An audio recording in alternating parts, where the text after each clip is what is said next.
Hey folks, MasakoX here. Now, it goes without saying that this character has had quite the journey amongst the Dragon Ball fandom. It started off so strong, so full of hope.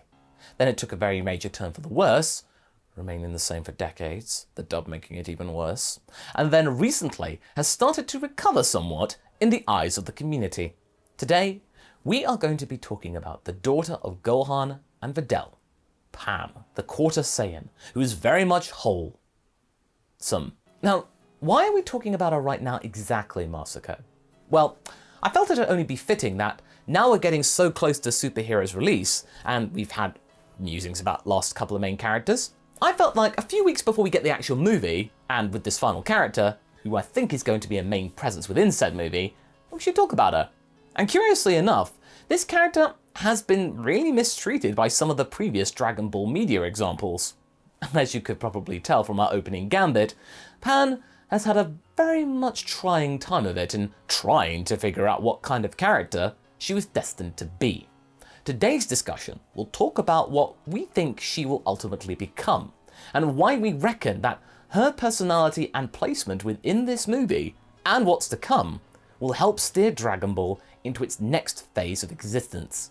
No, we can't have the 2000s era of DBZ anymore. We've talked about that fact countless times now. It's impossible. We've just got to deal with that fact and learn to move on. You know, there are many things that can be remembered fondly about GT. A few years ago, I would have been universally panned for saying that. Did you see what we did there? I don't know whether it's nostalgia goggles starting to ring true, the prequel-sequel empathy kicking in, or whether it's just the fact that Super exists, or we've just grown up and we've realised the true goals of the series coming to the fore, what it intended to do. But in many regards, certain aspects of the show have genuinely become somewhat of cult classics within the whole community. You know, there's Super Saiyan 4, Ascot Trunks, Baby, Black Smoke Shenron, the Shadow Dragons concept. These are quite a few things that we actually now kind of dig about the series, amidst all the other more rushed decisions, and they do exist. And one thing you cannot deny was good: the music. Sure, it wasn't your typical Kikuchi score, but the soundtrack was still quite a banger. I still stand by the fact that the Super Saiyan 4 Gogeta theme feels like Christmas to me. Go look it up. One very major problem, however, remains, and I don't think it's going to change no matter how rose-tinted our glasses are and how our memories turn with age. I think you all know what I'm talking about. It was the portrayal of Pan. I think I can attribute this to two reasons why it was so jarring to see this version of Pan knocking around in GT. First, it was the dub wholesale. The English portrayal, no dissing the actual actress by the way, she was only doing a job, that was extremely grating. The direction of her, as some kind of spoiled brat with no redeeming qualities, it was incredibly bad. It also didn't help that the rescored music for the English GT was such a mismatch. I can't believe that that was popular in the early 2000s. What were they thinking? The underlying guitars and edgy tone, it didn't always work with the visuals, but back to Pan. Just go watch the original subtitled version if you want to see a less annoying version of her. Now, hey, I'm not your dad, I'm not going to tell you what to do. You do you, friend. But why was there such a negative backlash toward her? Well, that's to do with the second reason. Her original version from Z existed. There, she's not nearly as annoying. In fact, she's downright adorable. Sure, she cries and stuff over some ice cream and the like, but you'd do the same if that happened to you at that age if you lost your ice cream. Heck, I did. I still would actually if the ice cream were rum and raisin. Going from that to that? What happened?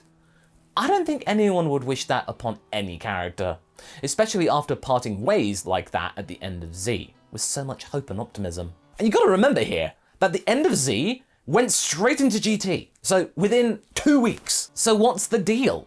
Why is her position and reputation within the Dragon Ball fandom so muddled? Why do some people praise her inclusion in this latest movie, whilst others remain cautious, for want of a better or more fruity word? We reckon it's mostly down to the fact that because her personality is so inconsistent, it's hard for us to know how to feel. What exactly is it going to be? What does she want? Z and GT Pans are kind of difficult to get a true read on their wants and needs, that it leaves plenty of questions for everyone. We're just left guessing. And don't get us wrong, she is in GT that awkward moment of not being a small kid anymore, but not yet a grown-up. A tween, you could say. And it could have been a great character arc for Pan that was well and truly squandered, to make her realise what her path would be in life, and to prioritise things. But it goes nowhere. In reality, that's down to the fact the direction of the GT showrunners changed after just 3 episodes when they realised that what they wanted to do was not going to work. When the directors had just run out of drive to try and remake the original Dragon Ball, but in space, and instead reverted back to the tried and tested model of Z, which had proven to be rather popular within the current demographics and met expectations of what Dragon Ball was at the time. Had they remained true to their original mission statement, Pan's character arc would have been most likely completed, and she would have experienced true character growth and development. We got nothing. And that might be why she's not remembered fondly. We got the starting persona and that was it. What also could be a contributing factor is that she isn't that fond of martial arts anymore, which, hey, happens. I mean, it happened to her father. He wasn't all that into martial arts as he grew up, and he became aware of his innate goals. And also, kids tend to want to emulate their parents and grandparents when they're really little, only to turn away from that template drastically when they grow up, rebel against the parental model, in the pursuit of maybe finding their own ultimate field of work. I mean, there's nothing wrong about that per se, but you see, on the one hand, we see her trying to prove herself, which is perfectly reasonable. Whilst on the other hand, she doesn't want to be involved in either Goku's or even Hercule's legacy. And it never gets resolved. Again, the tonal shift in GT from the producers didn't help matters. She remained static.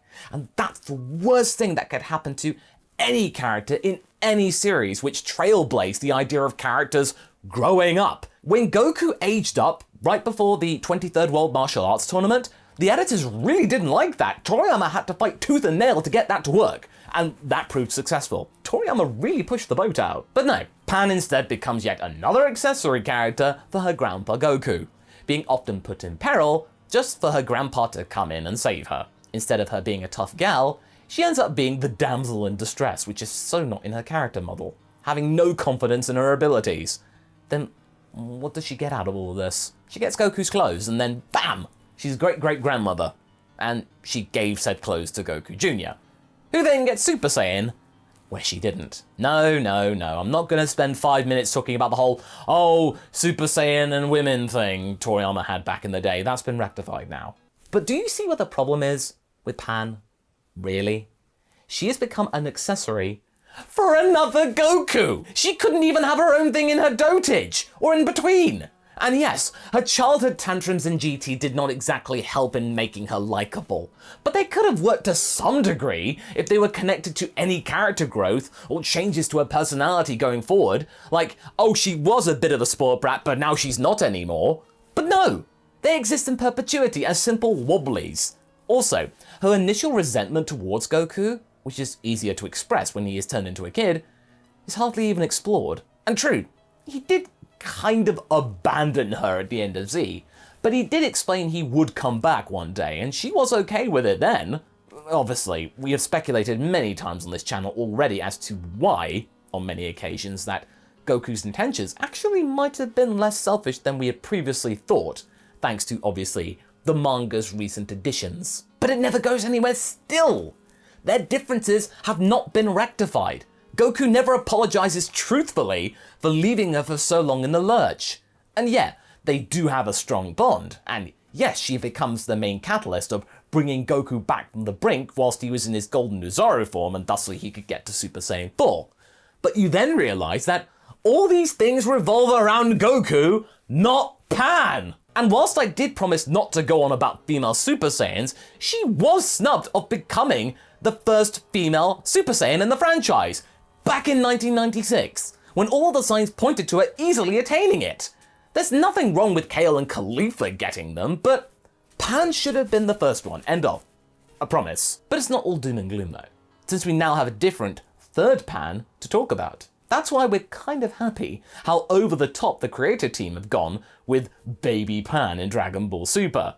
But we need to remember also that all that space baby stuff that you saw, that's anime only. It's not in the manga. But that being said, the fact that she is getting a starring role in the next Dragon Ball movie does show that Toriyama and Tetsuro Kodama, the director of the Dragon Ball Super superhero movie by the way, they see her potential as a possible protagonist to be a genuine viable option and prospect, and are willing to explore it further. That goes to show that the super interpretation of Pan did enough to warrant further development and inclusion in the story as she grows up.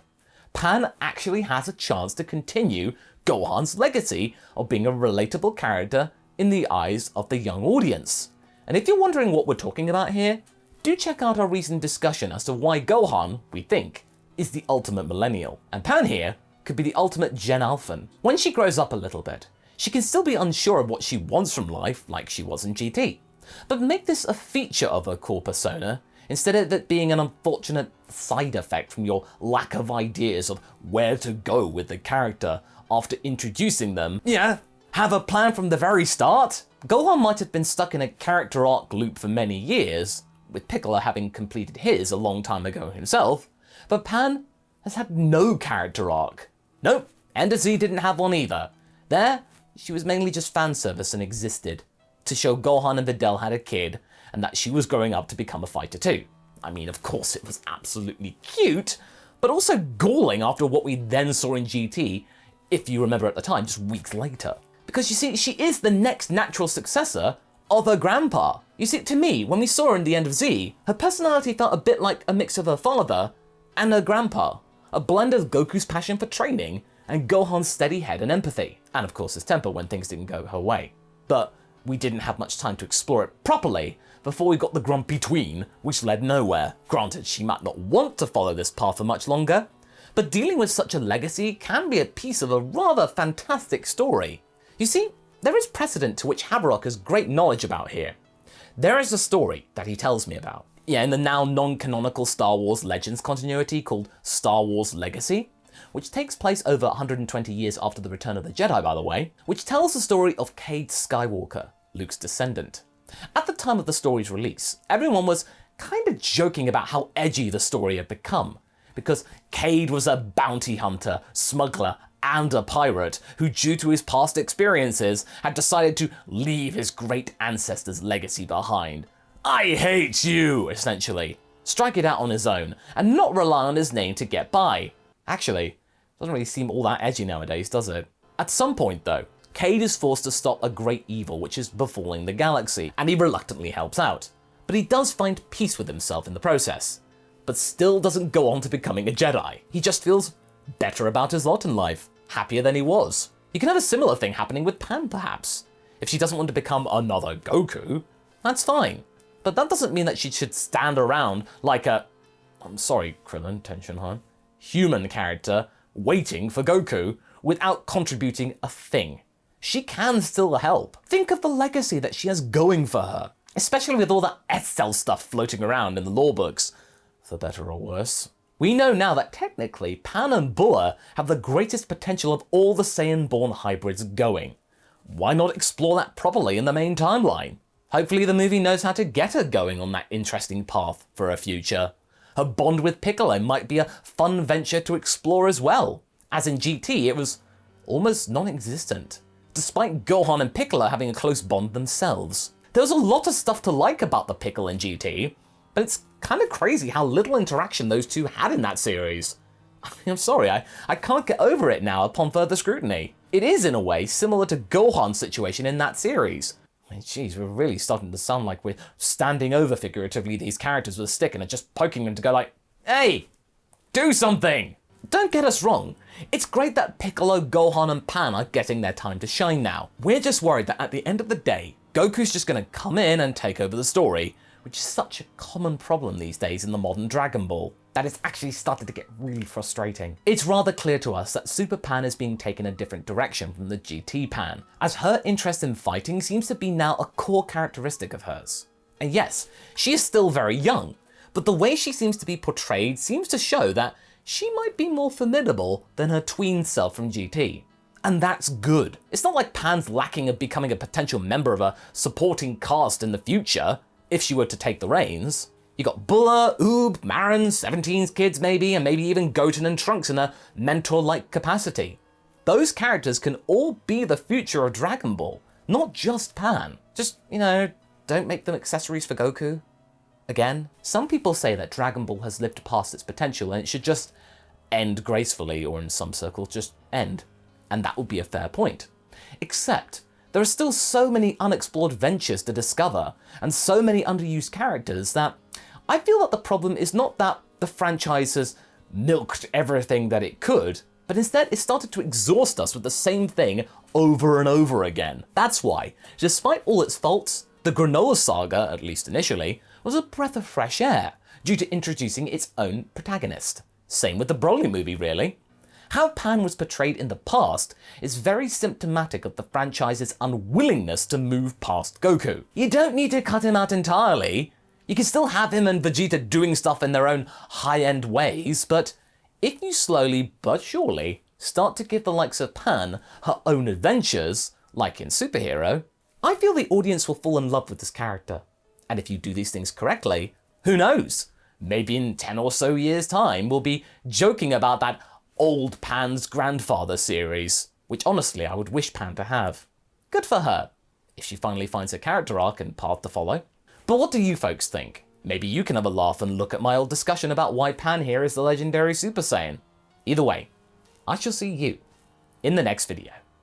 Catch you later!